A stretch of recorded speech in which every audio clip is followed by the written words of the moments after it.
Kasus hari ini berasal dari Rusia mengenai seorang pria bernama Anatoly Moskvin.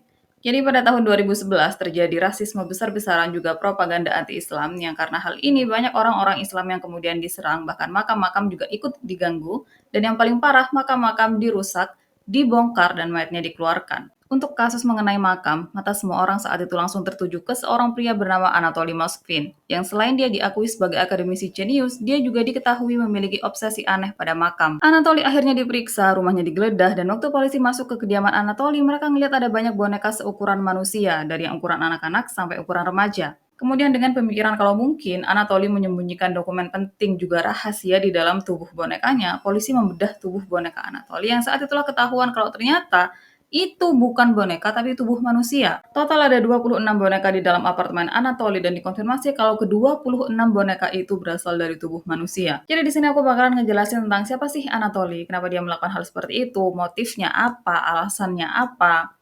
Dan pembahasan mengenai siapa Anatoly sendiri cukup panjang karena hal yang kemudian dia lakukan saat dirinya dewasa, itu tuh dipicu sama kejadian waktu dirinya berusia 12 tahun, makanya pembahasannya cukup panjang. Tapi kalau kalian ngerasa pembahasan mengenai siapa Anatoly terlalu panjang dan kalian mau skip ke bagian-bagian lain yang lebih kalian ingin tahu, kalian bisa cek timestamp di bawah karena aku udah cantumin timestamp di bawah.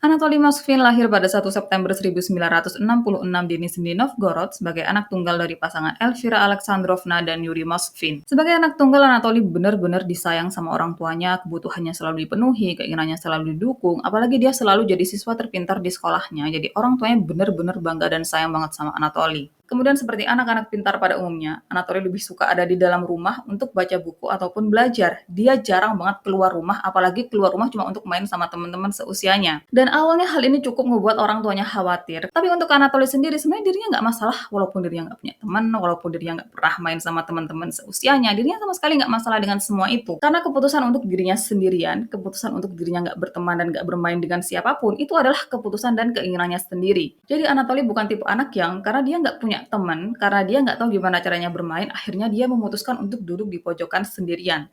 Dia adalah tipe anak yang memang memutuskan untuk nggak berteman sama siapapun, untuk nggak bermain dengan anak-anak manapun, karena dia memang lebih nyaman untuk sendirian di pojokan tanpa ada yang ganggu. Kemudian makin lama orang tuanya Anatoly kayak mencoba untuk bilang sama diri mereka sendiri kalau oke nggak apa-apa Anatoly kayak gitu. Toh biasanya orang-orang jenius memang mereka kesulitan untuk membangun hubungan pada awalnya, tapi makin lama secara alami mereka bakalan tahu gimana caranya memulai hubungan, gimana caranya memulai komunikasi dengan orang lain.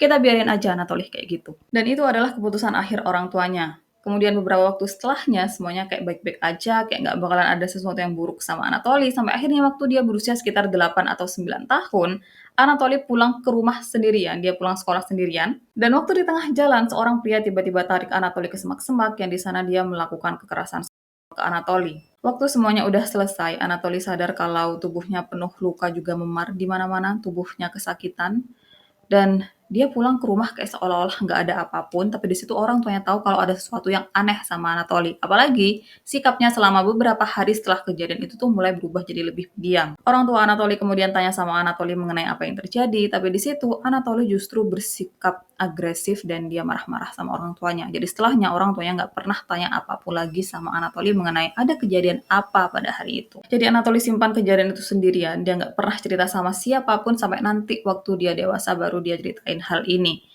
Setelahnya, Anatoly ini kayak mencoba untuk ngelupain semua itu. Jadi setelah beberapa hari setelah kejadian itu dia mencoba untuk hidup seperti biasanya, baca buku lagi, belajar lagi, kayak dia mencoba untuk berpikir kalau nggak ada hal apapun yang terjadi pada hari itu. Beberapa tahun setelahnya waktu Anatoly berusia 12 tahun lagi-lagi dia ketemu sama sesuatu yang membuat dirinya trauma, sesuatu yang kemudian berefek ke kehidupannya sampai akhirnya polisi menemukan 26 mayat di rumahnya. Jadi waktu Anatoly berusia 12 tahun, pemerintah Rusia pada saat itu memiliki semacam kebijakan atau kompetisi. Jadi tiap anak yang bisa mengumpulkan sampah paling banyak dan kemudian sampah tersebut didaur ulang, sekolah dari anak yang paling banyak mengumpulkan sampah daur ulang tersebut bakalan mendapatkan hadiah yang cukup besar. Makanya banyak sekolah pada saat itu yang meminta murid-muridnya untuk mengumpulkan sampah. Jadilah anak-anak itu mulai cari sampah di jalanan, mulai ambilin sampah dari rumah-rumah tetangga mereka, dan Anatoly juga melakukan hal ini. Jadi pada 4 Maret 1979, Anatoly pergi ke rumah-rumah tetangganya untuk meminta sampah mereka. Pergilah dia menyusuri jalanan, pergi pergi ke rumah-rumah untuk meminta sampah mereka. Sampailah Anatoly ngelihat rumah yang cukup menarik perhatiannya pada saat itu karena rumah itu kelihatan nggak biasa. Anatoly kemudian mengintip dari jendela di rumah tersebut dan dia melihat kalau ada banyak orang di dalam rumah tersebut yang memakai jubah hitam panjang. Anatoly ngerasa kalau dirinya ngelihat sesuatu yang nggak seharusnya, kalau dirinya berada di tempat yang nggak seharusnya, jadi dia mulai memundurkan langkahnya. Tapi baru beberapa langkah dia mundur, seorang pria tiba-tiba langsung tangkap Anatoly dan seret dia masuk ke dalam rumah tersebut. Waktu Anatoly udah ada di dalam rumah tersebut, dirinya langsung dikelilingin sama orang-orang berjubah hitam yang mereka memegang lilin dan mereka menyanyikan lagu yang nggak pernah dirinya dengar sebelumnya dengan bahasa yang nggak pernah dirinya tahu. Seorang wanita tiba-tiba mendekati Anatoly, dia cium kening Anatoly dan kasih Anatoly sebuah apel besar. Dia kemudian menuntun Anatoly ke tengah-tengah ruangan atau ke tengah-tengah kerumunan dan ternyata mereka semua sedang mengerumuni sebuah peti mati yang dalam keadaan terbuka. Waktu Anatoly mengintip bagian dalam peti tersebut, ternyata di dalamnya ada seorang gadis kecil yang dia udah terbujur kaku di sana. Nantinya diketahui kalau gadis itu bernama Natasha Petrova, usianya 11 tahun, dan dia meninggal karena kesetrum. Setelahnya diketahui kalau wanita yang menuntun Anatoly ke peti matinya Natasha adalah ibunya Natasha. Dan ibunya Natasha kemudian minta Anatoly untuk mencium keningnya Natasha sebanyak 3 kali. Yang tentu aja Anatoly menolak karena dirinya nggak kenal Natasha. Natasha udah meninggal. Terus kenapa dirinya harus mencium keningnya Natasha sebanyak 3 kali? Tapi di situ ibunya Natasha sama sekali nggak mau menerima penolakan. Dia terus-terusan memaksa Anatoly untuk melakukan apa yang dia bilang, sementara Anatoly juga terus-terusan menolak. Dia bahkan mulai nangis di situ. Dia minta untuk dibiarin pergi. Dia nggak kenal sama mereka semua dan dirinya benar-benar takut. Dan waktu mereka berdua berargumen mengenai Anatoly yang harus mencium keningnya Natasha, tiba-tiba dari arah belakang seseorang mendorong kepalanya Anatoly dengan tangannya sampai itu kepalanya Anatoly masuk ke dalam peti dan berhadapan dengan wajahnya Natasha. Anatoly berusaha melawan tapi tangan di kepalanya terus menekan kepalanya, benar-benar nggak izinin dirinya untuk lepas atau sekedar mengalihkan pandangannya dari wajah Natasha. Dan di situ Anatoly sadar kalau dirinya sama sekali nggak memiliki pilihan selain mencium keningnya Natasha sebanyak 3 kali seperti yang diperintahkan. Setelahnya Anatoly mencium kening Natasha sebanyak 3 kali, dan baru setelahnya orang tersebut melepaskan tangannya dari kepala Anatoly. Selesai Anatoly melakukan itu, ibunya Natasha keluarin 2 cincin dari sakunya, dan 1 cincin kemudian dia minta Anatoly untuk pakaikan di jarinya Natasha, sementara 1 cincin lagi ibunya Natasha minta untuk Anatoly pakai sendiri. Setelah Anatoly melakukan hal itu, ibunya Natasha juga orang-orang yang ada di sana kemudian bilang kalau Anatoly dan Natasha udah sah menjadi suami istri. Mereka adalah pasangan sekarang. Anatoly benar-benar bingung di situ karena dirinya masih belum paham dengan apa yang terjadi, sementara orang-orang di sekitarnya bilang kalau dirinya udah menikah dengan Natasha, dirinya udah menikah dengan orang yang udah meninggal. Jadi maksudnya dirinya nih nikah sama mayat gitu. Dan waktu Anatoly masih belum bisa mencerna tentang kejadian di sekitarnya, ibunya Natasha tiba-tiba kasih dirinya uang, juga sekeranjang buah. Barulah di situ Anatoly diizinkan untuk pergi. Tapi sebelum pergi, ibunya Natasha bilang sama Anatoly kalau jangan sampai kamu ceritain ini ke siapapun seenggaknya selama 40 hari. Barulah setelahnya Anatoly benar-benar diizinkan keluar dari rumah tersebut. Dan sama seperti kejadian sebelumnya, Anatoly juga nggak menceritakan hal ini ke orang tuanya. Dia simpan semuanya sendiri, dan dia bersikap kayak seolah-olah nggak ada apapun yang terjadi. Bahkan saking dia mencoba untuk bersikap seolah-olah nggak ada apapun yang terjadi, dia langsung buang keranjang buah yang dikasih sama ibunya Natasha, sementara untuk uangnya dia kemudian beliin buku hewan. Dia benar-benar bersikap dan mencoba untuk seolah-olah nggak ada apapun yang terjadi, tapi setelahnya dirinya benar-benar dihantui dengan kejadian pada hari itu. Jadi pada malam setelah dirinya menikah dengan Natasha, Natasha selalu datang ke mimpinya, dan waktu Natasha datang ke dirinya itu tuh kayak benar-benar nyata, kayak seolah-olah Natasha secara fisik datengin dirinya. Dan besok paginya waktu bangun, Anatoly bersikap kayak seolah-olah nggak ada apapun yang terjadi, dirinya mengabaikan mimpi tersebut dengan pikiran kalau itu cuma mimpi, itu nggak nyata, jadi nggak perlu dipikirin. Tapi setelahnya, setiap malam Anatoly selalu memimpikan Natasha, dan Natasha selalu mengatakan hal yang sama. Kalau Anatoly harus datang ke gedung atau ke rumah tempat mereka menikah, dan Anatoly harus belajar ilmu hitam. Karena kehadiran Natasha di mimpinya cukup mengganggu dan mulai menakutkan untuk Anatoly, akhirnya Anatoly memutuskan untuk dirinya pergi ke gedung atau ke rumah tempat dirinya dan Natasha menikah. Tapi waktu Anatoly datang ke sana, dia cuma sekedar lewat, dia nggak ngapa-ngapain lagi. Dia nggak melakukan perintah Natasha yang lain untuk Anatoly belajar ilmu hitam. Dan malam setelah dirinya melewati rumah tempat dirinya dan Natasha menikah, Anatoly nggak memimpikan Natasha lagi. Jadi dia pikir, oh oke udah selesai sampai di sini, Natasha nggak bakalan ganggu aku lagi. Sayangnya hal tersebut cuma bertahan selama 1 minggu, karena setelah 1 minggu Natasha datang ke mimpinya Anatoly lagi dan dia meminta Anatoly untuk belajar ilmu hitam. Besok paginya waktu Anatoly bangun, di situ dia benar-benar putus asa. Dia merasa kalau apapun yang dirinya lakukan, Natasha nggak bakalan pernah lepasin dirinya. Natasha bakalan selalu datang ke mimpinya. Karena hal ini juga, Anatoly nih mulai ketakutan untuk tidur. Dia bahkan mulai menolak untuk tidur. Dia sama sekali nggak mau tidur. Waktu orang tuanya tahu hal ini, mereka kemudian tanya sama Anatoly di situ, dia kenapa gitu kan. Dan disitulah Anatoly kemudian cerita kalau dirinya selalu mengalami mimpi buruk. Orang tua Anatoly akhirnya memutuskan kalau Anatoly harus bertemu dengan psikolog, dan setelah Anatoly diperiksa, psikolog tersebut menyatakan kalau Anatoly baik-baik aja, sama sekali nggak ada masalah dengan Anatoly, dan apa yang terjadi cuma sekedar transisi karena dia lagi puber. Jadi untuk selanjutnya, psikolog tersebut hanya memberikan Anatoly semacam obat tidur. Dia nggak melakukan pemeriksaan lain atau dia nggak melanjutkan sesi pertemuannya dengan Anatoly untuk cari tahu sebenarnya nih, anak ini kenapa. Dia nggak melakukan sesi tambahan. Malam harinya, Anatoly akhirnya meminum obat dari psikolog, dia tidur, dan lagi-lagi malam itu dia memimpikan Natasha. Yang kali ini Natasha datang ke mimpinya dalam keadaan yang benar-benar marah karena dia kayak seolah-olah tahu kalau Anatoly berusaha menyingkirkan dirinya.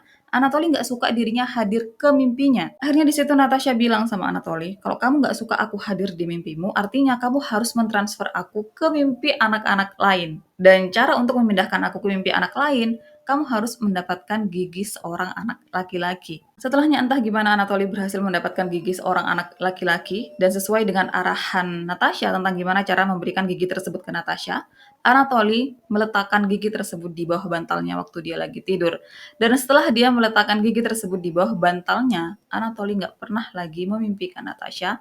Natasha nggak pernah lagi hadir di mimpinya Anatoly. Jadi, semua itu berhasil, dirinya nggak bakalan diganggu sama Natasha lagi. Kemudian awalnya Anatoly berpikir kalau setelah Natasha berhenti mengganggu mimpinya, setelah Natasha nggak datang lagi ke mimpinya, dirinya bakalan hidup kayak sebelumnya, bakalan menjalani hidup kayak sebelumnya, tapi ternyata enggak. Selama 1 tahun Natasha selalu mengganggu mimpinya, dan setelah Natasha tiba-tiba hilang, justru di situ dirinya mulai ngerasa kosong, dirinya mulai ngerasa penasaran tentang Natasha, tentang kehidupannya, dirinya mulai tertarik dengan apa yang terjadi sama seseorang saat seseorang tersebut udah meninggal. Dan karena hal ini dia nih mulai sering mengunjungi makam cuma untuk sekedar duduk-duduk di sana, duduk-duduk sambil baca buku, duduk-duduk terus dia ngobrol sama makam di depannya kayak seolah-olah itu bukan tempat orang mati tapi dia lagi ngobrol sama orang hidup. Dan awalnya cuma beberapa kali dalam seminggu, setelahnya Anatoly mulai setiap hari datang ke makam dan dia nih kayak mulai menyediakan waktunya atau mulai membagi waktunya secara teratur antara belajar, sekolah, baca buku, dan datang ke makam. Beberapa tahun selanjutnya Anatoly kuliah di Moscow State University dan dia kuliah untuk jurusan filologi. Dan mungkin ada dari kalian yang asing dengan filologi itu apa sama aku, dan ini hasilnya waktu aku cari di Google. Jadi menurut Google, filologi adalah ilmu yang mempelajari hasil budaya manusia dari masa lampau seperti buah pikiran, perasaan, kepercayaan, adat, kebiasaan, dan nilai-nilai yang berlaku dalam suatu masyarakat. Filologi juga merupakan studi teks yang tersimpan dalam peninggalan tulisan masa lampau seperti manuskrip atau naskah kuno. Untuk Anatoly, dia lebih fokus ke sejarah bahasa. Jadi dia bakalan belajar kayak gimana sih bahasa pertama manusia dan gimana sih prosesnya dari bahasa pertama itu ke bahasa yang dipakai sama manusia zaman sekarang. Kemudian untuk selanjutnya Anatoly makin fokus ke sejarah bangsa Celtic dan di saat ini juga dia kemudian bisa menguasai 13 bahasa. Dan sama seperti sebelum-sebelumnya, selama Anatoly kuliah dia juga dikenal sebagai siswa unggulan. Kemudian selama waktu ini entah gimana, Anatoly kemudian bergabung dengan perkumpulan Luciferianism. Dan dari namanya kalian pasti udah bisa menebak kalau ini adalah perkumpulan orang-orang yang memuji Lucifer, orang-orang yang memuji setan, semacam itu. Dan perkumpulan ini, mereka melarang para anggotanya untuk menikah, untuk melakukan seks, untuk merokok, minum, pakai obat, dan hal-hal semacam itu. Kemudian perkumpulan ini juga sering melakukan ritual entah pemanggilan arwah, entah ritual memanggil setan, entah ritual yang melibatkan darah hewan, hal-hal semacam itu, yang hitam-hitam, yang dark-dark. Dan Anatoly makin dia tenggelam ke hal-hal seperti itu, makin dia menyesal kenapa dulu dirinya mengusir Natasha. Dia mulai berpikir kalau harusnya dirinya mempertahankan Natasha, harusnya dirinya menjadikan Natasha sebagai gurunya, harusnya dirinya menuruti Natasha untuk belajar ilmu hitam pada saat itu. Dan Anatoly kan ceritain ini ke teman-teman perkumpulannya. Nah, di situ teman-temannya Anatoly kayak mereka nih mulai memandang Anatoly sebagai orang yang wow, memandang dia sebagai orang yang spesial karena menurut mereka bisa berkomunikasi dengan arwah, bisa berkomunikasi dengan orang yang udah meninggal. Itu menunjukkan kalau kamu adalah orang yang spesial. Jadi untuk selanjutnya, banyak dari anggota dari perkumpulan tersebut yang mencoba untuk bicara, untuk ketemu sama Anatoly, cuma sekedar untuk ngeliat gimana sih Anatoly yang pernah berhubungan dengan arwah secara langsung. Setelah lulus kuliah, Anatoly menjadi dosen di beberapa universitas terkenal di Rusia. Dan gak puas dengan hanya menjadi dosen, Anatoly juga melakukan pekerjaan lainnya. Dia banyak keluarin buku-buku sejarah, kemudian dengan dirinya yang bisa menguasai 13 bahasa asing, dirinya juga menjadi penerjemah untuk buku, makalah, karya ilmiah, dan dia juga mengeluarkan kamus, kayak kamus Inggris Rusia, Rusia Inggris. Dan harusnya dengan karir profesionalnya yang udah semengagumkan itu, yang udah semembanggakan itu, harusnya kan Anatoly puas dan udah cukup nikmati aja semua itu, nikmati waktu orang-orang melihat dirinya sebagai akademisi jenius, karena toh buku-buku juga jurnal dan makalah yang dia terbitkan, itu tuh diakui dan dipakai untuk pembelajaran. Jadi dia benar-benar diakui pada saat itu sebagai akademisi jenius dan harusnya Anatoly udah menikmati itu aja, nggak usah mikirin hal-hal yang lainnya, nggak usah jadiin hobinya dengan kuburan, itu tuh sebagai tujuan hidupnya. Kemudian beberapa waktu selanjutnya, Anatoly memutuskan untuk berhenti jadi dosen. Dan alasannya karena dia sering bertengkar dengan teman kantornya. Jadi menurut teman-teman kantor Anatoly, mereka mengakui kalau Anatoly memang cerdas, dia memang jenius, dia memang mengagumkan, tapi dia juga seseorang yang keras kepala, arogan. Dia benar-benar nggak bisa melakukan kerja sama tim, dia nggak tahu gimana caranya berkomunikasi, dan itu cukup sulit untuk mereka bekerja bareng sama Anatoly, makanya Anatoly sering ribut sama teman-teman kerjanya, dan karena itulah dia kemudian memutuskan untuk berhenti jadi dosen. Untuk selanjutnya, pemasukan Anatoly cuma berasal dari penjualan buku juga kamus, kemudian dia juga mulai bekerja sebagai penerjemah, dia juga kemudian mulai bekerja sebagai guru private, dia ngajar bahasa sampai sastra, dan pada saat itu Anatoly cukup terkenal di kalangan anak-anak juga para orang tua. Karena Anatoly tahu gimana caranya memperlakukan anak-anak, dia benar-benar baik dan kelihatan sayang sama anak-anak. Jadi anak-anak nih suka kalau diajarin Anatoly pada saat itu. Dan kayak masih belum cukup dengan pekerjaannya yang lumayan banyak itu, Anatoly kemudian menambah profesi sebagai jurnalis. Tapi dia jadi jurnalis untuk jurnalis kuburan. Jadi Anatoly bakalan nulis mengenai berita kematian seseorang yang kemudian bakalan dia terbitkan di koran ataupun artikel. Yang karena hal ini dia nih kayak makin sering atau makin punya alasan untuk berlama-lama di kuburan. Dan selama waktu ini, waktu banyak orang yang tahu tentang kebiasaannya Anatoly menghabiskan waktu di kuburan, mereka awalnya cukup merasa aneh, tapi setelah mereka tahu siapa Anatoly, seperti apa background pendidikannya, seperti apa pekerjaannya, mereka kayak, oke, nggak masalah Anatoly ada di sana. Mereka kayak nggak komen apapun lagi, karena Anatoly terlalu hebat untuk mereka jadikan bahan omongan. Dan lagi menurut mereka, Anatoly adalah orang sejarah, jadi kayak, ya udahlah kalau dia habisin waktunya di makam, mungkin dia berusaha mencari sesuatu di sana. Tahun 2003, Anatoly berusia 37 tahun, dan tahun itu dia bertemu dengan seorang wanita bernama Julie Grehnova, yang dia anggap cocok untuk dirinya. Untuk Anatoly sendiri, itu adalah pertama kalinya dirinya tertarik sama wanita, pertama kalinya dirinya ingin memiliki hubungan, dan Anatoly berharap kalau apapun yang terjadi, dirinya dan Julie bisa bertahan selamanya. Julie sendiri adalah sosok yang cukup religius, dan dia juga seseorang yang sangat pintar, makanya dia bisa mengimbangi obrolan dengan Anatoly. Kemudian pada saat itu mereka nih sering berdiskusi dan bertukar pendapat mengenai keyakinan karena mereka memiliki keyakinan yang berbeda. Dan meskipun salah satu di antara mereka kayak saling mengutarakan pendapat atau saling melempar pertanyaan yang cukup tajam, tapi nggak ada satupun dari mereka yang merasa tersinggung dengan pertanyaan satu sama lain, makanya Anatoly benar-benar ngerasa cocok sama Julie. Selama waktu ini Anatoly kemudian bilang sama Julie kalau dirinya cuma pengen hubungan kasual, dirinya nggak mau terikat dalam status apapun, dirinya nggak mau menikah, dan dirinya nggak mau melakukan seks. Julie sendiri kemudian bilang sama Anatoly kalau dirinya bisa menerima semua itu, tapi dirinya ingin seorang anak. Dan gimana caranya memiliki seorang anak tanpa melakukan seks? Julie sama Anatoly mulai mendiskusikan hal ini, dan mereka akhirnya sepakat untuk mengadopsi seorang anak. Mulailah di situ Anatoly sama Julie mengajukan permohonan adopsi yang sayangnya permohonan adopsi mereka ditolak. Dan kenapa proses pengajuan adopsi mereka ditolak? Yang pertama, alasannya karena mereka berdua bukan suami istri. Alasan yang kedua, karena mereka nggak tinggal bersama. Dan alasan yang ketiga, karena Anatoly nggak memiliki pekerjaan juga pemasukan yang layak dan tetap. Karena pada saat itu pemasukan satu-satunya berasal dari penjualan buku, kamus, kemudian dia yang bekerja sebagai penerjemah, dan dia yang bekerja sebagai guru les. Jadi pemasukannya tuh nggak teratur, nggak tetap, dan dia juga masih tinggal sama orang tuanya. Makanya pengajuan adopsinya ditolak. Dan setelah pengajuan adopsi tersebut ditolak, hubungan antara Anatoly dengan Julie makin merenggang sampai akhirnya mereka benar-benar berpisah. Setelahnya Anatoly benar-benar hancur dan sedih karena dia kehilangan kesempatan untuk memiliki keluarga, dia kehilangan kesempatan untuk memiliki anak, dia kehilangan kesempatan untuk memiliki hubungan yang dia inginkan bersama Julie, dan dia juga marah sama orang tuanya yang nggak mau membantu dirinya untuk memiliki seorang anak angkat. Jadi yang Anatoly mau pada saat itu, orang tuanya nih kayak nge-backup dirinya untuk memiliki seorang anak angkat. Yang Anatoly mau pada saat itu, orang tuanya kayak menjamin sama pihak pengadopsi, pengadopsi, sama pihak yang memiliki wewenang untuk mengizinkan seseorang memiliki anak angkat. Anatoly mau kalau orang tuanya bilang sama pihak-pihak tersebut, kalau si orang tuanya Anatoly ini bersedia untuk menampung seorang anak di rumah mereka, bersedia untuk membesarkan seorang anak di rumah mereka, itu yang Anatoly mau. Tapi yang orang tuanya Anatoly mau adalah Anatoly ini kerja dengan benar, dia udah umur 30 sekian tapi kenapa belum nikah, udah 30 sekian tapi kenapa belum memiliki huniannya sendiri, kenapa masih numpang di rumah orang tuanya. Anatoly juga nggak mau punya anak, nggak mau nikah. Terus tiba-tiba kamu mau bawa seorang anak asing yang entah siapa itu dan kamu minta kami untuk merawat dia, untuk biayain dia, nggak maulah orang tuanya di situ. Makanya di situ mereka menolak untuk membantu dan mendukung Anatoly mengadopsi seorang anak. Nggak lama setelahnya Anatoly mendapat tawaran dari sebuah universitas untuk melakukan penelitian mengenai kuburan, bidang yang benar-benar dia suka, dan pada saat itu yang mereka minta dari Anatoly adalah Anatoly harus mengunjungi seluruh makam yang ada di Rusia.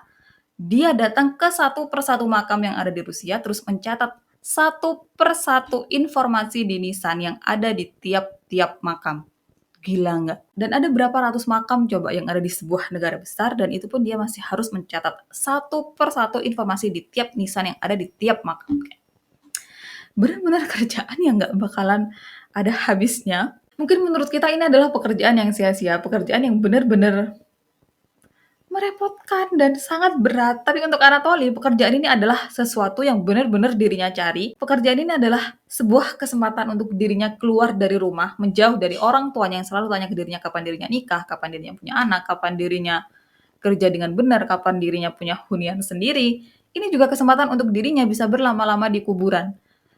Sesuatu atau tempat yang benar-benar buat dirinya merasa nyaman. Dan tambahan untuk pekerjaan ini, Anatoly sama sekali nggak didanai untuk pergi ke seluruh makam yang ada di Rusia. Kayak coba bayangin, Rusia, negara sebesar itu, kamu harus pergi ke tiap-tiap kota, ke tiap-tiap daerah di Rusia, itu kan pasti butuh dana yang nggak sedikit. Entah dana untuk makan, minum, penginapan, transportasi.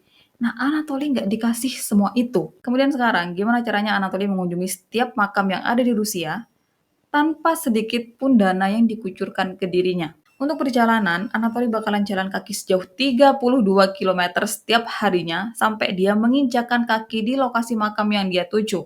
Yang kadang kalau Anatoly ketemu sama orang baik dan orang baik tersebut percaya sama omongan Anatoly kalau dia berkeliling di kuburan untuk sebuah penelitian, terus orang baik tersebut kasihan sama Anatoly, nah orang tersebut bakalan kasih Anatoly uang biar Anatoly ini nggak perlu jalan, biar dia naik transportasi umum, atau kadang ada beberapa orang yang kemudian anterin Anatoly ke lokasi makam selanjutnya. Untuk makan dan minum, kadang Anatoly bakalan ambil air dari kubangan air yang ada di tanah, atau kadang dia juga bakalan minta makan dan minum sama warga sekitar.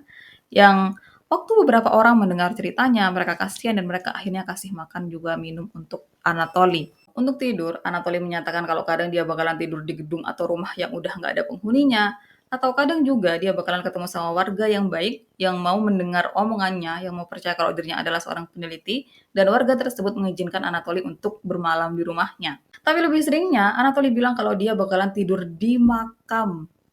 Dan menurut Anatoly, hal paling mendebarkan sekaligus hal paling membahagiakan dari perjalanannya ke makam-makam yang ada di Rusia adalah waktu suatu malam, waktu dirinya nih kayak lagi mempersiapkan tempatnya untuk tidur di makam, tiba-tiba dirinya ngelihat sebuah peti yang ditinggalkan begitu aja di makam, yang kemungkinan peti tersebut bakalan dipakai keesokan harinya.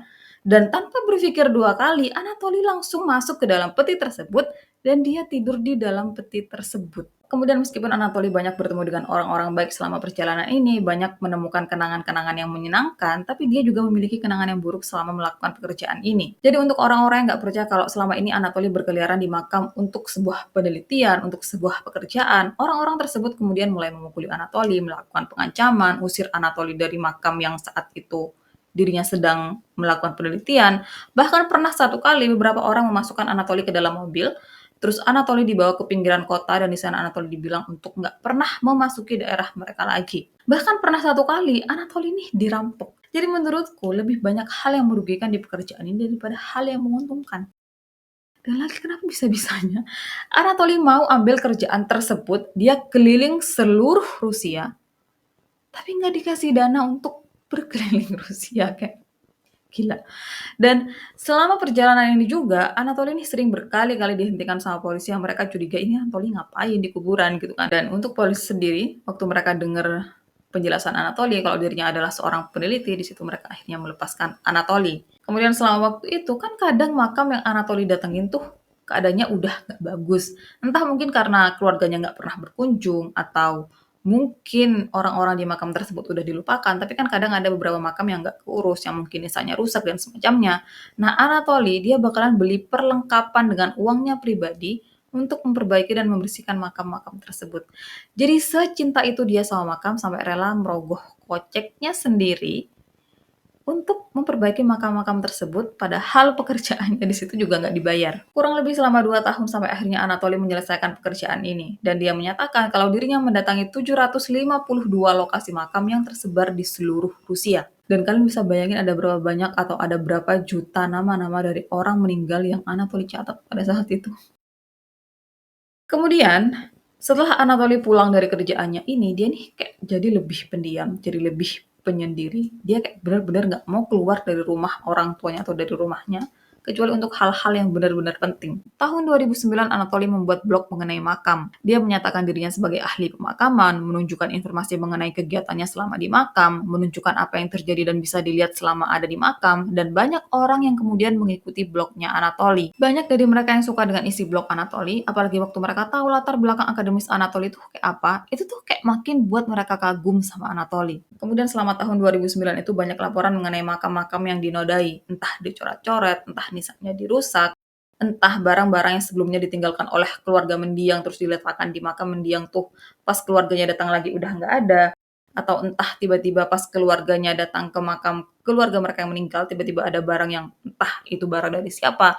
Pokoknya banyak hal-hal mengganggu di makam pada saat itu yang orang-orang kemudian laporkan ke polisi. Dan karena polisi melihat Anatoly sebagai ahli kuburan, mereka kemudian mendatangi Anatoly untuk meminta bantuan Anatoly menemukan si pelaku yang tapi mereka tahu Anatoly lah pelakunya. Waktu polisi datengin Anatoly dan meminta bantuannya untuk menemukan si pelaku, di situ Anatoly bersikap defensif, dia menolak keinginan polisi, dia menolak memberikan bantuan ke polisi.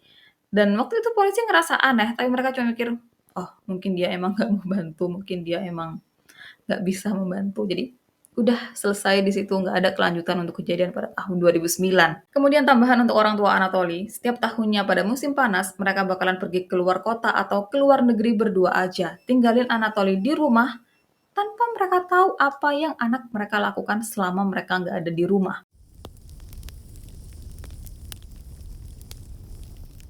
Pada awal tahun 2011 terjadi teror di salah satu bandara Rusia. Efek dari kejadian ini terjadinya rasisme juga propaganda anti-Islam besar-besaran yang setelahnya banyak orang Islam diserang, bahkan makam-makam juga ikut dirusak, dibongkar.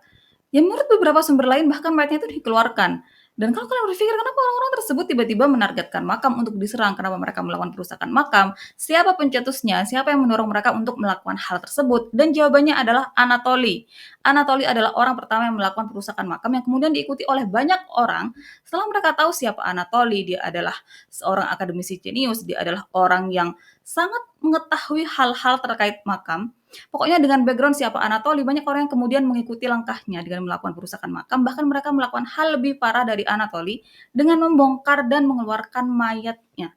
Dan awalnya apa sih yang dilakukan sama Anatoly di makam-makam orang Islam sampai akhirnya diikuti oleh banyak orang? Jadi di makam-makam orang Islam, Anatoly bakalan coret-coret nisan mereka, kemudian dia juga bakalan tempelin clipping koran berisi nama-nama korban di nisan-nisan mereka, yang waktu orang-orang tahu inilah mereka kemudian mengikuti apa yang Anatoly lakukan, bahkan mereka melakukan hal yang lebih parah. Karena kejadian tersebut, pada 2 November 2011 polisi mendatangi apartemennya Anatoly. Mereka kemudian meminta Anatoly untuk datang ke kantor polisi untuk memberikan keterangan mengenai kejadian perusakan makam. Dan beberapa polisi lainnya tetap tinggal di apartemennya Anatoly untuk mendapatkan bukti langsung yang bisa menunjukkan kalau Anatoly memang ada kaitannya dengan kasus perusakan makam. Waktu polisi masuk ke dalam apartemen Anatoly, mereka langsung lihat kalau bagian dalam apartemen Anatoly itu benar-benar berantakan. Ada banyak buku di mana-mana yang bahkan pada saat itu memang diperkirakan Anatoly memiliki koleksi buku sebanyak 60.000 buku dan dia simpan semuanya di dalam apartemennya. Jadi kayak bisa dibayangin nggak, semenumpuk apa, sebanyak apa itu 60.000 buku dia simpen di apartemennya. Hal lain yang polisi lihat di dalam apartemen Anatoly adalah mereka ngelihat ada banyak boneka wanita dengan berbagai ukuran, dari yang seperti ukuran anak-anak sampai seperti ukuran remaja. Boneka-boneka tersebut tuh tersebar di seluruh area apartemen, ada yang di lantai, ada yang di sofa, ada yang di antara tumpukan baju juga buku, ada yang di garasi bahkan. Dan di situ polisi kayak waktu mereka ngelihat boneka-bonekanya Anatoly, mereka langsung sadar, mereka langsung tahu kalau boneka tersebut pasti nggak dibikin sama seseorang yang profesional. Boneka tersebut pasti dibikin sama orang amatir karena wajah boneka tersebut benar-benar aneh dan nggak selayaknya boneka pada umumnya. Nggak mau pusingin hal-hal yang awalnya mereka pikir nggak penting, polisi melanjutkan pencarian di dalam apartemen Anatoly untuk menemukan bukti keterkaitannya dengan perusakan mayat.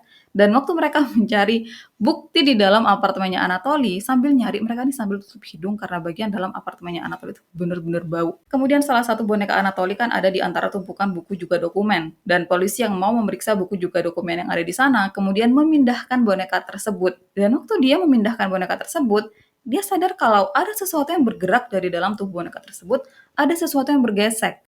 Dengan pemikiran kalau mungkin Anatoly menyembunyikan bukti penting terkait perusakan makam di dalam tubuh bonekanya, polisi tersebut akhirnya membedah tubuh boneka tersebut, yang setelahnya dia sadar kalau boneka di tangannya bukan boneka, tapi itu adalah tubuh manusia. Setelahnya polisi-polisi yang ada di sana kayak mulai saling berpandang-pandangan horor, mereka mulai ketakutan dengan apa yang mereka lihat karena saat mereka menyisirkan pandangan mereka ke seluruh area apartemennya Anatoly, ada lebih dari 10 boneka seperti itu. Dan untuk memastikan apakah boneka yang mereka pegang pada saat itu adalah satu-satunya yang berasal dari tubuh manusia atau bukan, polisi-polisi tersebut akhirnya membawa semua boneka Anatoly dari rumahnya untuk diperiksa. Awalnya dilaporkan kalau ada 29 boneka di dalam apartemen Anatoly, tapi kemudian dikonfirmasi kalau ada 26. Dan ke-26 boneka tersebut berasal dari tubuh manusia. Informasi tambahan mengenai 26 boneka manusia tersebut. Jadi mereka berasal dari 26 manusia yang berbeda. Kemudian bagian dada mereka dibuka, disobek dan kemudian dibuka.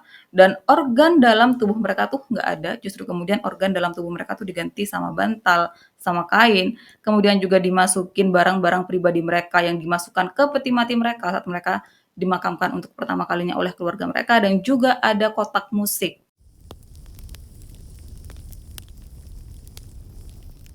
Selama penyelidikan awal, Anatoly langsung mengakui semua perbuatannya. Tapi pengakuannya bukan karena dia udah tertangkap basah menyimpan 26 mayat di rumahnya yang kemudian dia jadikan boneka, tapi dia mengakui semua perbuatannya karena dia sama sekali nggak merasa bersalah, karena dia sama sekali nggak mengerti salahnya tuh di mana, ilegalnya tuh di mana.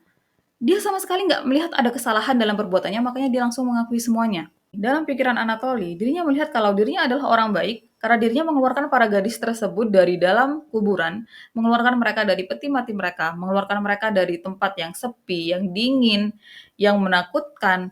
Dirinya memberikan mereka rasa aman, dirinya memberikan mereka kehidupan yang layak, dirinya bersenang-senang dengan mereka. Jadi dirinya adalah orang baik. Justru Anatoly melihat para orang tua juga keluarga dari dia menyebut mereka sebagai gadisnya. Jadi Anatoly melihat kalau orang tua juga keluarga dari para gadisnya adalah orang yang jahat karena mereka meninggalkan anak-anak juga keluarga mereka di dalam tanah yang sepi, yang gelap, dan gimana bisa mereka melakukan hal itu? Itu yang ada dalam pikiran Anatoly. Sementara waktu ditanya kenapa dirinya melakukan hal tersebut, jawabannya tuh selalu berbeda-beda. Awalnya Anatoly menyatakan kalau dirinya nih kesepian, dirinya nggak punya istri, nggak punya anak, makanya dirinya kemudian mengambil mereka dari dalam tanah untuk dijadikan teman atau anaknya. Setelahnya Anatoly mengganti lagi alasannya dengan menyatakan kalau saat ini banyak orang yang melakukan penelitian untuk menghidupkan kembali orang mati dan dirinya percaya kalau suatu saat nanti penelitian tersebut akan berhasil. Yang saat penelitian tersebut berhasil, dirinya bakalan membawa gadis-gadisnya ke mereka untuk dihidupkan lagi. Toh menurut Anatoly, dirinya mengeringkan mereka atau memumikan mereka di saat yang tepat, di saat tubuh mereka belum rusak. Dirinya benar-benar menjaga tubuh mereka, jadi saat nanti mereka dihidupkan kembali, mereka akan hidup dengan keadaan yang sempurna. Tapi setelahnya Anatoly mengganti lagi alasannya, yang kali ini dia bilang kalau dirinya mengeluarkan mereka dari makam untuk melakukan praktek ilmu hitam yang dirinya ingin membangkitkan mereka dari kematian melalui praktek ilmu hitam. Jadi nggak ada satupun alasan atau motif dari Anatoly yang benar-benar masuk di akal pikiran tentang kenapa dia mengeluarkan mereka dari makamnya. Selanjutnya polisi memeriksa kediaman Anatoly, yang di sana mereka banyak menemukan foto-foto pemakaman terutama foto nisan. Kemudian mereka juga menemukan banyak potongan batu nisan. kemudian juga ada map menuju makam kayak semacam jalan pintas menuju makam. Terus juga ditemukan informasi mengenai identitas para gadisnya, kayak siapa nama mereka, siapa nama keluarga mereka, alamatnya di mana, kapan meninggalnya, kapan lahirnya, penyebab meninggalnya itu karena apa. Kayak semua itu benar-benar lengkap dan Anatoly benar-benar mencatat itu semua. Yang ini kemudian memudahkan polisi untuk menemukan keluarga dari para gadisnya Anatoly. Dan waktu polisi mendatangi tiap keluarga dari para gadis Anatoly, polisi di situ menyampaikan kalau tubuh dari keluarga mereka udah ditemukan di apartemen seorang pria. Yang setelahnya para anggota keluarga dari para gadis Anatoly benar-benar kaget karena mereka tahu selama ini keluarga mereka udah meninggal dan dimakamkan. Yang saat dimakamkan pun mereka dimakamkan dengan tubuhnya. Jadi kenapa polisi tiba-tiba datang ke rumah mereka dan bilang kalau tubuh dari keluarga mereka yang meninggal ditemukan di apartemen pria asing. Waktu polisi menjelaskan mengenai kejadian Anatoly yang membongkar makam, mengeluarkan mayat, dan menjadikan mereka boneka terus dia simpan di rumahnya, di situ keluarga dari para mendiang benar-benar marah dan sedih dengan apa yang terjadi. Setelahnya polisi mengambil keterangan dari keluarga juga tetangga Anatoly. Untuk keluarga terutama orang tuanya, mereka menyatakan kalau mereka benar-benar nggak tahu mengenai Anatoly yang membongkar makam seseorang, mengeluarkan mayat seseorang dan kemudian menjadikan mayat tersebut sebagai boneka, yang bahkan Anatoly menghadiahkan salah satu bonekanya ke orang tuanya dan boneka tersebut diletakkan di salah satu ujung kamar orang tuanya dalam keadaan berdiri. Jadi tiap kali orang tua Anatoly mau tidur ngeliat itu boneka, tiap kali bangun langsung ngeliat itu boneka, tanpa mereka tahu kalau boneka tersebut berasal dari tubuh manusia. Orang tua Anatoly kemudian menyatakan, waktu Anatoly masih kecil dia sempat suka banget sama boneka, dan setelah dia dewasa, kemudian dia bermain dengan boneka lagi, dia mulai mengkoleksi boneka lagi, mereka hanya berpikir kalau mungkin Anatoly balik ke hobi lamanya dengan bermain bersama boneka. Yang menurut orang-orang itu benar-benar aneh karena dengan ngelihat gimana keadaan boneka Anatoly, gimana wajahnya yang benar-benar aneh, gimana mereka yang ngeluarin bau nggak enak, masa iya orang tuanya tuh nggak sadar kalau boneka tersebut benar-benar aneh dan bukan boneka biasa? Gimana bisa mereka nggak menaruh kecurigaan sama sekali? Atau mungkin menurut beberapa orang, orang tuanya Anatoly itu sengaja mengabaikan kecurigaan mereka mengenai boneka Anatoly karena Anatoly adalah anak mereka satu-satunya. Anatoly jarang bersosialisasi dan mereka ngelihat kalau Anatoly benar-benar bahagia sama bonekanya, jadi ya udah mereka biarin aja Anatoly bermain dengan bonekanya dan mereka mengabaikan kecurigaan mereka sama boneka Anatoly yang sekali lihat pun udah kelihatan benar-benar nggak wajar. Masih dari keterangan orang tua Anatoly, mereka menyatakan kalau Anatoly mulai mengkoleksi boneka-boneka tersebut sejak tahun 2003, tahun di mana Anatoly ingin melakukan adopsi anak, tapi ditentang sama orang tuanya dan akhirnya pihak pengadopsi menolak pengajuan adopsi dari Anatoly. Dan untuk gimana bisa Anatoly membawa boneka tersebut ke rumahnya, orang tuanya menyatakan kalau mereka benar-benar nggak tahu gimana caranya Anatoly membawa boneka tersebut ke rumahnya atau ke apartemen mereka. Jadi kalau kalian ingat, orang tua Anatoly selalu pergi keluar kota atau keluar negeri setiap tahunnya pada musim panas. Nah, tiap kali mereka pulang dari liburan, itu tiba-tiba udah ada boneka di situ. Yang tiap tahunnya jumlah dari boneka-boneka Anatoly bakalan bertambah. Jadi Anatoly selalu melakukan pembongkaran makam dan mengeluarkan mayat, kemudian menjadikan mayat sebagai boneka, itu tuh pada waktu orang tuanya nggak ada di rumah. Orang tua Anatoly juga kemudian menyatakan kalau selama waktu tersebut, Anatoly selalu memperlakukan boneka-bonekanya seperti manusia. Ajak mereka ngobrol, nyanyi, adain tea party, adain pesta ulang tahun untuk mereka. Kayak benar-benar dia memperlakukan mereka selayaknya manusia. Bahkan misal orang tuanya Anatoly nggak mengizinkan mereka untuk duduk di meja makan, untuk makan bareng sama mereka semua, Anatoly nggak bakalan mau makan. Dia baru mau makan setelah orang tuanya mengizinkan bonekanya juga ikut bergabung dengan mereka. Dan tiap kali ada acara keluarga atau apapun yang diadakan di rumah mereka, di situ Anatoly bakalan keluarin bonekanya dan kenalin bonekanya ke satu persatu orang yang ada di rumahnya. Dan orang tuanya Anatoly benar-benar menegaskan kalau mereka benar-benar nggak tahu boneka tersebut berasal dari tubuh manusia. Kemudian waktu mereka berdua dikabarkan mengenai Anatoly yang menjadikan mayat seseorang sebagai boneka, di situ mereka berdua syok. Akhirnya Anatoly bahkan mengalami serangan jantung yang kemudian dirawat di rumah sakit. Ibunya juga kemudian dirawat di rumah sakit. Jadi mereka benar-benar nggak tahu kalau boneka tersebut adalah tubuh manusia. Sementara untuk kesaksian dari para tetangga, mereka menyatakan kalau selama bertahun-tahun mereka mencium aroma yang nggak enak dari apartemen Anatoly dan orang tuanya. Yang selama waktu itu aromanya tuh makin nggak enak dan selama waktu itu juga mereka cuma berpikir kalau mungkin aroma tersebut berasal dari saluran pembuangan yang rusak. Mereka sama sekali nggak menyangka kalau bau nggak enak tersebut berasal dari 26 mayat yang Anatoly simpan di rumahnya.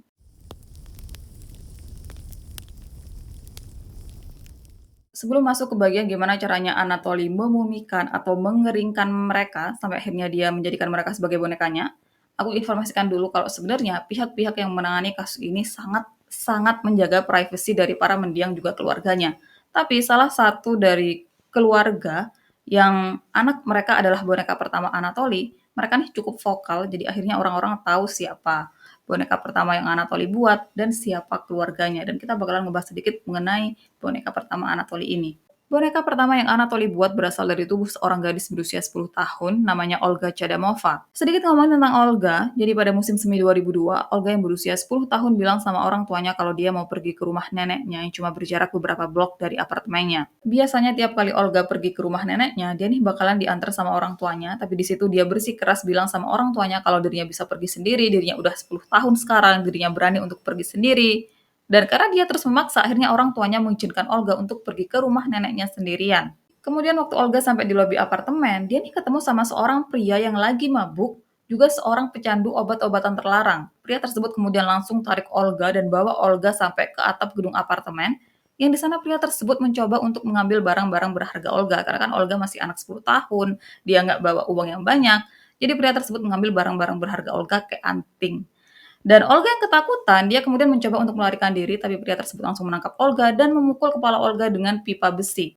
Setelahnya pria tersebut menyembunyikan tubuh Olga di antara tumpukan pipa, dan Olga nggak pernah ditemukan sampai setengah tahun kemudian. Karena selama waktu itu, orang tuanya berpikir kalau sesuatu yang buruk terjadi sama Olga waktu dia melakukan perjalanan ke rumah neneknya. Mereka sama sekali nggak berpikir kalau sesuatu yang buruk terjadi sama Olga di gedung apartemen mereka, kalau selama waktu tersebut Olga ada di atap gedung apartemen mereka, Olga ada di atas kepala mereka. Jadi mereka terus-terusan nyari di jalanan menuju rumah neneknya Olga tanpa mereka tahu kalau sebenarnya Olga ada di dekat mereka. Penemuan tubuh Olga sendiri terjadi pada Oktober 2002, waktu seorang petugas pemeliharaan naik ke atap untuk memeriksa pipa, yang di sanalah dia kemudian menemukan tubuh Olga. Olga langsung dimakamkan setelahnya, dan pada 9 Mei 2003, Anatoly tiba-tiba datang dan dia mengeluarkan Olga dari peti matinya. Waktu Anatoly menceritakan mengenai Olga, di situ dia kayak membanggakan dirinya sendiri karena dirinya berhasil mengeluarkan atau mengawetkan Olga sebelum tubuhnya tuh benar-benar membusuk, dan dia juga menyatakan kalau tubuh Olga adalah tubuh yang paling buruk di antara boneka-bonekanya yang lain. Dan sekarang, gimana sih caranya Anatoly membuat bonekanya? Hal pertama yang Anatoly lakukan adalah dia mencari makam-makam yang cocok, atau dia mencari makam seorang anak yang anak tersebut baru aja meninggal, dan setelah dia menemukan makam yang cocok, malam harinya dia bakalan balik ke makam tersebut dan tidur di atas makam tersebut. Anatoly menyatakan kalau cara tersebut dia lakukan untuk berkomunikasi dengan si mendiang, dengan orang yang dia targetkan atau dengan mendiang yang dia targetkan untuk dijadikan boneka. Dan Anatoly menyatakan kalau dalam tidurnya, dirinya bertemu dengan si mendiang. Yang di situ, mereka kemudian bilang sama Anatoly kalau mereka mengizinkan Anatoly untuk mengeluarkan tubuh mereka dari kuburan, untuk membawa mereka pergi, karena mereka benar-benar ketakutan di dalam kuburan, mereka kedinginan di sana, mereka kesepian di sana, mereka memberikan izin untuk Anatoly menjadikan mereka sebagai bonekanya. Setelah mendapatkan izin untuk mengeluarkan mereka dari kuburan, juga untuk menjadikan mereka boneka, Anatoly mulai mencari lokasi yang lumayan sepi, masih di sekitaran kuburan, lokasi yang nggak didatengin siapapun, lokasi yang nggak diketahui siapapun, dan setelah dia menemukan lokasi tersebut, dia bakalan menggali lubang di lokasi tersebut. Malam harinya Anatoly bakalan balik ke makam yang dia targetkan, dan dia bakalan menggali makam tersebut sampai mentok ke peti mati. Setelahnya Anatoly bakalan lubangin peti mati di area kepala di mana mendiang berada, di mana kepala mendiang berada.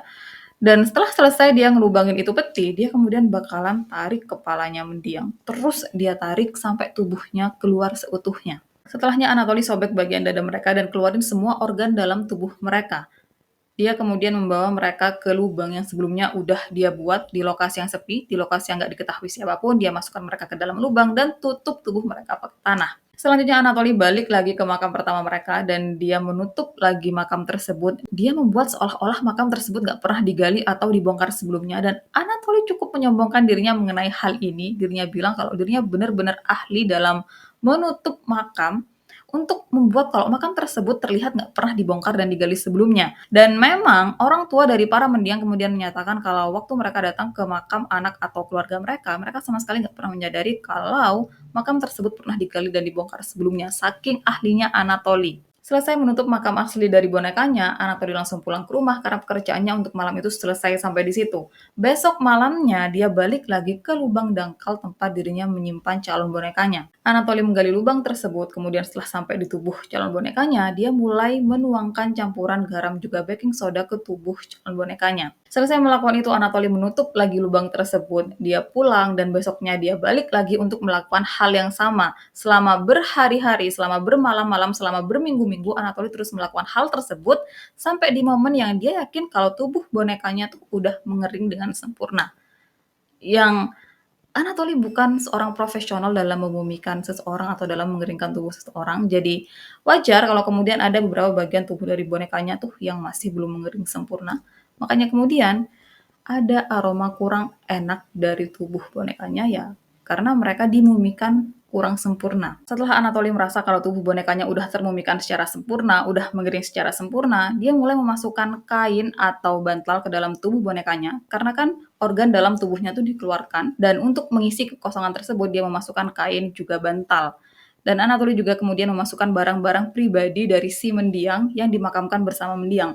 Jadi misalkan si Ani dimakamkan sama cincin, nah waktu Anatoly keluarin tubuhnya, dia juga kemudian ambil cincin tersebut dan setelah jadi mumi, si Anatoly masukin cincin tersebut ke dalam tubuh A. Dan hal lain yang Anatoly masukkan ke dalam tubuh bonekanya, dia juga memasukkan kotak musik. Waktu ditanya alasannya, Anatoly menyatakan kalau dengan dirinya memasukkan kotak musik ke dalam tubuh bonekanya, itu bakalan ngebuat seolah-olah mereka nih masih hidup. Jadi pas dirinya sentuh bonekanya, mereka bakalan keluarin suara yang itu bakalan buat dirinya berpikir kalau mereka masih hidup, mereka adalah manusia. Setelahnya Anatoly mulai membungkus seluruh tubuh mereka dengan kain kasa ataupun dengan perban demi mempertahankan bentuk tubuh mereka. Dan selesai melakukan hal itu, Anatoly mulai cari baju, cari celana, cari aksesoris, cari make up untuk boneka-bonekanya di tempat sampah. Dia mulai pakein mereka semua itu dan untuk wajah, karena kan wajahnya tuh lumayan sulit ya untuk disamarkan gitu kan. Akhirnya Anatoly kadang dia bakalan pakein topeng lilin di wajah bonekanya atau kadang juga dia bakalan pakai wajah boneka lain. Jadi dia bakalan potong wajah dari boneka asli dan kemudian dia tempelin ke wajah bonekanya. Setelahnya dia bakalan pakein mereka make up kayak lipstick, kayak blush on, kayak gitu untuk dandanin mereka. Dan selesai mendandani bonekanya dengan sempurna, menurut versinya, barulah dia bawa bonekanya ke dalam apartemennya. Tapi ini cuma dia lakukan di beberapa bonekanya yang waktu si mayat meninggal, mereka nih kayak berusia 10 tahun ke atas. Karena ada kejadian untuk bonekanya Anatoly yang waktu meninggal berusia 3 tahun. Nah, waktu Anatoly keluarin mayat tersebut dari makam karena ukurannya masih kecil, dia masukin mayat tersebut ke dalam tasnya, terus dia bawa ke rumahnya, jadi dia kemudian memumikan si mayat berusia 3 tahun tersebut di rumahnya. Aku tuh kayak nggak enak gitu loh, mau nyebut apa gitu, mau nyebut mayat kah, mau nyebut boneka, mau nyebut gadis kah gitu. Nggak enak, aku tuh bingung dari tadi mau nyebut mereka tuh enaknya apa, yang sopan tuh apa gitu kan. Kemudian karena Anatoly merasa mereka membutuhkan mata untuk melihat, entah untuk menonton TV, entah untuk main game, di situ Anatoly bakalan pasang entah kancing atau googly eyes sebagai mata mereka.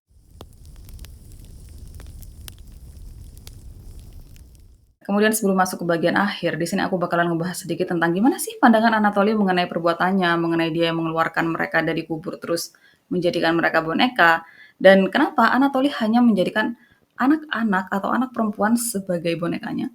Apakah dia hanya tertarik sama anak-anak dan gak tertarik sama orang yang lebih dewasa, dan apakah ada dorongan seksual di situ? Untuk dorongan seksual dipastikan kalau Anatoly sama sekali nggak melakukan hal-hal tersebut ke mereka, dirinya hanya menganggap mereka benar-benar seperti temennya, dan seperti anaknya. Kemudian untuk mereka yang Anatoly jadikan boneka, itu kan waktu mereka meninggal ada di antara usia 3 sampai 12 tahun.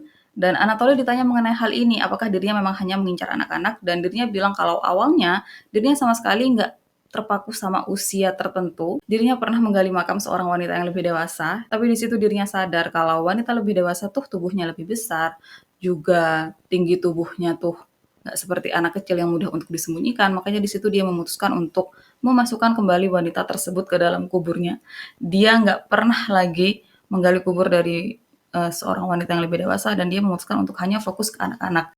Lagian, dirinya nih kan pengen punya anak, makanya dia kemudian memutuskan untuk mengambil mereka yang berusia muda saat meninggal. Selanjutnya Anatoly menyatakan kalau selama mereka ada di rumahnya, dirinya selalu memperlakukan mereka dengan baik, dirinya selalu ajak mereka nonton TV, ajak mereka ngobrol, nyanyiin lagu-lagu anak ke mereka, bacain buku-buku cerita ke mereka, bahkan Anatoly membanggakan dirinya yang dirinya nih nggak pernah mengucapkan kata-kata kotor di depan mereka. Anatoly memastikan kalau dirinya benar-benar memperlakukan mereka dengan sangat baik. Dan di situ Anatoly juga bilang kalau dirinya nih sering kirim surat ke mereka pas misal mereka nih lagi ulang tahun atau pas tahun baru atau pas Natal, dirinya nih bakalan kirim surat ke mereka. Dan gimana caranya kirim surat ke mereka? Cara Anatoly mengirim surat ke para gadisnya adalah dia meletakkan surat tersebut di makam asli para gadis tersebut. Yang nantinya surat-surat tersebut bakalan ditemukan oleh orang tua atau keluarga dari para gadisnya. Dan kalian ingat dengan Olga, boneka pertama yang Anatoly buat? Nah, di situ Anatoly nih sering banget kirim surat ke Olga yang kemudian dia taruh di makamnya dan surat tersebut kemudian ditemukan oleh orang tuanya Olga. Orang tua Olga menyatakan kalau selama bertahun-tahun mereka selalu menemukan note atau surat di nisan anak mereka yang isinya tuh kayak tahun ini harusnya kamu berusia sekian, kemudian harusnya tahun ini kamu kelas sekian, ini adalah hari terakhir mau berusia 16 tahun, ini adalah hari terakhir mau berusia 17 tahun. Hal-hal yang menurut orang tua Olga adalah sesuatu yang menakutkan, sesuatu yang nggak seharusnya anaknya mendapat surat seperti itu. Hal yang paling parah adalah suatu hari orang tua Olga menemukan kalau makam putri mereka udah dirusak, misalnya dihancurin, dan sebuah note kemudian ada di sana yang isinya, kalau kalian nggak membangun monumen atau nisan yang besar dan indah untuk Olga, aku bakalan gali kuburnya dan keluarin mayatnya. Orang tua Olga benar-benar takut di situ. Mereka nggak mau anak mereka yang udah meninggal dengan cara seperti itu masih diganggu waktu dia udah meninggal. Mereka akhirnya meletakkan batu nisan yang besar dan indah untuk makam Olga. Mereka juga kemudian mulai memagari makamnya Olga dengan harapan kalau nggak ada siapapun itu yang bakalan ganggu makamnya Olga lagi. Tapi waktu keesokan harinya mereka datang untuk mengecat pagar makamnya Olga, di situ mereka sadar kalau lagi-lagi seseorang mengusik makam anak mereka karena bunga yang sebelumnya mereka letakkan misal di sebelah sini, itu tuh besoknya tiba-tiba pindah ke sebelah sini. Jadi mereka tahu kalau orang tersebut masih tetap mengganggu makam Olga. Dan tiap kali orang tua Olga mendapatkan hal-hal seperti itu, mereka selalu melaporkan hal ini ke polisi. Respon polisi setelah beberapa laporan dari orang tua Olga yang akhirnya mereka nih kayak cukup capek dan cukup marah juga dengan perbuatan orang tersebut ke makamnya Olga, mereka akhirnya bilang sama orang tua Olga, kalau kamu udah ketemu sama pelakunya, terserah kamu mau ngapain orang itu, aku bakalan pura-pura nggak lihat dan nggak dengar apapun. Dan selama waktu orang tua Olga melapor, sebenarnya banyak keluarga dari para mendiang lain yang juga melapor kalau makam keluarga mereka tuh diusik, dirusak, diganggu. Ingat kejadian tahun 2009 waktu polisi meminta bantuan dari Anatoly untuk mengungkap dan mengetahui siapa orang yang selama ini mengganggu makam-makam di Rusia. Tanpa mereka tahu pelakunya adalah Anatoly.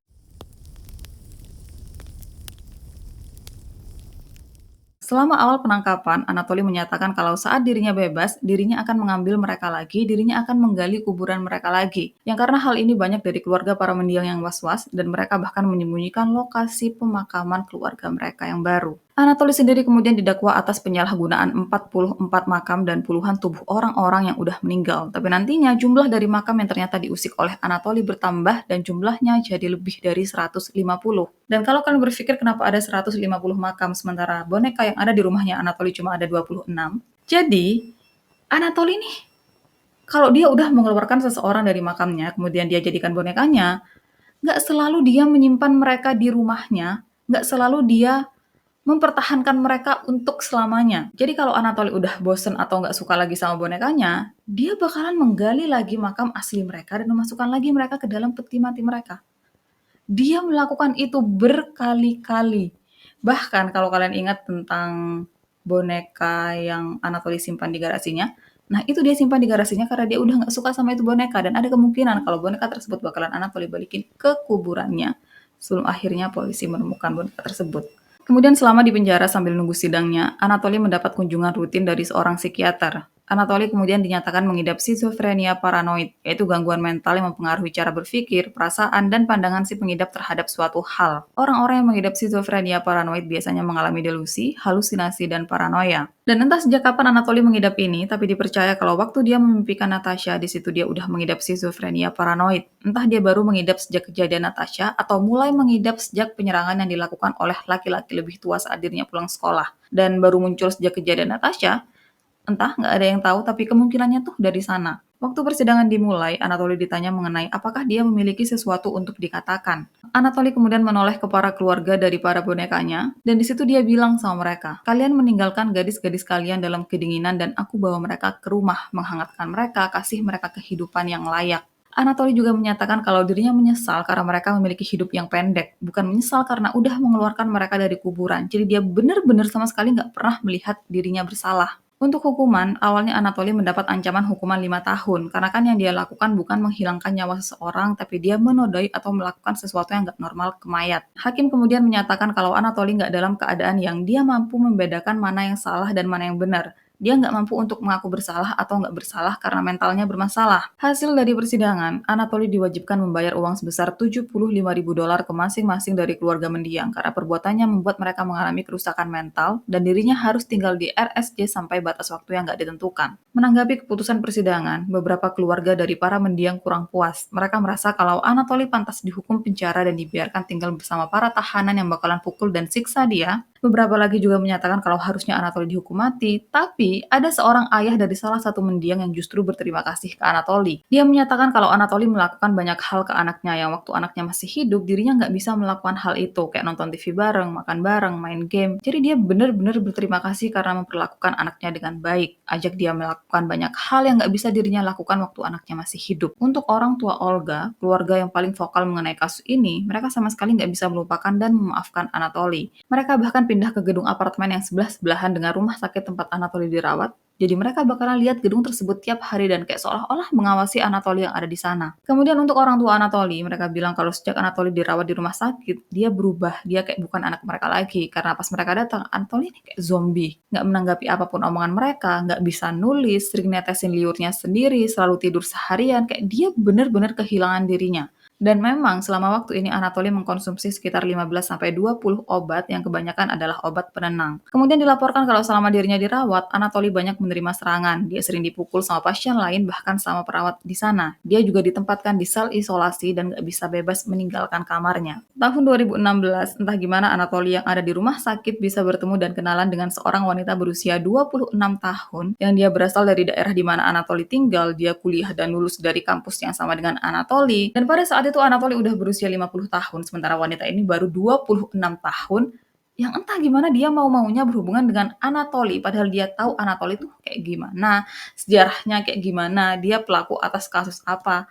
Kenapa dia masih mau berhubungan dengan Anatoly yang bahkan mereka mulai merencanakan pernikahan? Anatoly bahkan langsung mengajukan permohonan untuk bisa menikah dengan gadis ini yang tentu aja permohonannya ditolak. Kemudian pada tahun 2019, dokter di rumah sakit tempat Anatoly dirawat, mereka menyatakan kalau Anatoly udah sembuh, dia udah bisa berbaur dengan masyarakat umum, dia udah bisa keluar dari rumah sakit tersebut, tapi dirinya harus tinggal bersama seseorang, entah temannya atau keluarganya. Dan kebijakan di Rusia untuk mengeluarkan seseorang seperti Anatoly keluar dari rumah sakit, mereka juga butuh pendapat dari psikolog atau psikiater lainnya yang nggak ada hubungannya sama rumah sakit tersebut. Dan waktu tim dari psikolog juga psikiater dari luar rumah sakit memeriksa Anatoly, mereka menyatakan kalau Anatoly sama sekali nggak berubah sama sekali. Dia bahkan belum pernah merasa menyesal melakukan perbuatan seperti itu. Dia belum pernah meminta maaf sama keluarga dari para gadisnya. Dia sama sekali belum berubah, jadi dia belum bisa keluar dari rumah sakit. Tahun 2002, Anatoly menyatakan keinginannya untuk segera keluar dari rumah sakit tersebut karena dirinya pengen segera menikah dengan pacarnya yang dari tahun 2016 dan dirinya bilang kalau dirinya nanti keluar, dirinya bakalan ngajar bahasa asing. Pada tahun 2022 itu juga, dokter menyatakan kalau sebenarnya Anatoly udah sembuh dan kayak tinggal nunggu waktu untuk Anatoly bisa keluar dari rumah sakit tersebut. Tapi sampai aku bikin video ini nggak ada informasi apakah Anatoly udah dikeluarkan atau belum. Dan segini untuk kasus hari ini. Makasih udah nonton videoku sampai akhir. Kita ketemu di video-video lainnya.